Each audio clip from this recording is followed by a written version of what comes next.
Ini adalah andalan 2024. Kita meramal apa yang bakal berlaku pada tahun depan di mana Kementerian Ekonomi melancarkan Pelan Hala Tuju Peralihan Tenaga Negara NETR Fasa 1 pada 27 Julai lepas. Pelan itu dijangka membuka peluang pelaburan antara RM435 bilion hingga RM1.85 trilion menjelang tahun 2050. Melambangkan juga komitmen kerajaan dalam beralih ke tenaga boleh diperbaharui. Negara di Asia Tenggara, Singapura, Indonesia, malah Vietnam misalnya, sudah mula mengurak langkah.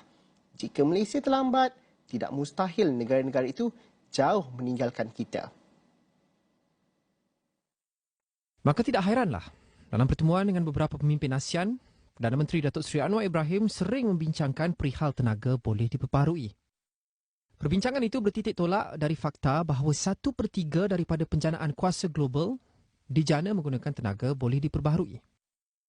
Bahkan konsensus di persidangan COP28 baru-baru ini menyatakan dengan jelas bahawa negara-negara terlibat mahu mengurangkan penggunaan bahan api fosil. Kenyataan jelas itu menggambarkan bahawa dunia kini sudah mahu bergerak ke tenaga boleh diperbaharui, tenaga yang juga mesra kepada alam sekitar. Mengambil contoh Asia Tenggara, Singapura boleh dikatakan sudah ke depan. Indonesia pun mahu membina panel solar terapung yang besar di Jawa Timur. Vietnam juga semakin aktif dalam mengaplikasikan tenaga solar. Bekas Menteri Sumber Asli, Alam Sekitar dan Perubahan Iklim, Nik Nazmi Nik Ahmad berkata, ASEAN sebenarnya memerlukan satu pendekatan baru. Ada beberapa isu lah. Misalnya kalau di Malaysia, kekangan kita apa? Tarif elektrik kita paling rendah di ASEAN. Kalau Filipina, kos dia sangat tinggi tetapi itu membolehkan mereka menggunakan bateri. Vietnam, tenaga solar mereka sangat banyak tapi mereka juga ada kekangan dari segi grid.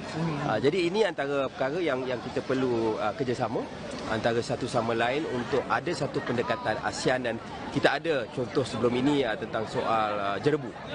Tetapi itu pun kita tahu ada limitasi. Sebab ada beberapa dasar ASEAN sebelum ini. Jadi itu perlu bagi saya kita kena lihat semula dalam konteks 2023 ni.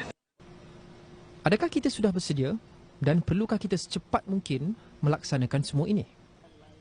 Pengurusi Pusat Sistem Kuasa dan Elektrik Utah, Insinyur Profesor Dr. Lim Yun Seng, ada pendapat. Katanya pada waktu ini, boleh dikatakan tiada satu pun negara dalam dunia bersedia sepenuhnya untuk beralih ke sumber tenaga baharu.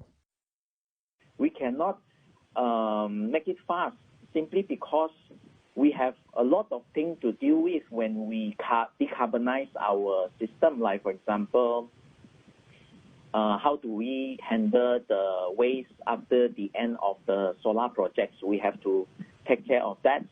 And what we're going to do with the existing power plants, we still cannot remove them immediately because we have invest quite a lot of money on the existing power plants.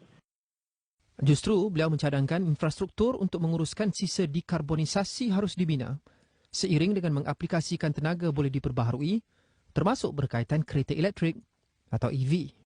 We have to get this infrastructure ready for the new technologies to come in, and those things has to be ready.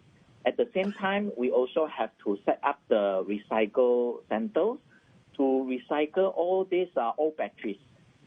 Otherwise, there will be a lot of old batteries piled up, and then there will be another environmental issue again. Begitupun katanya, sedia atau tidak, usaha perlu digerakkan sepantas mungkin dan teknologi rendah karbon yang ada harus digunakan sesegera mungkin.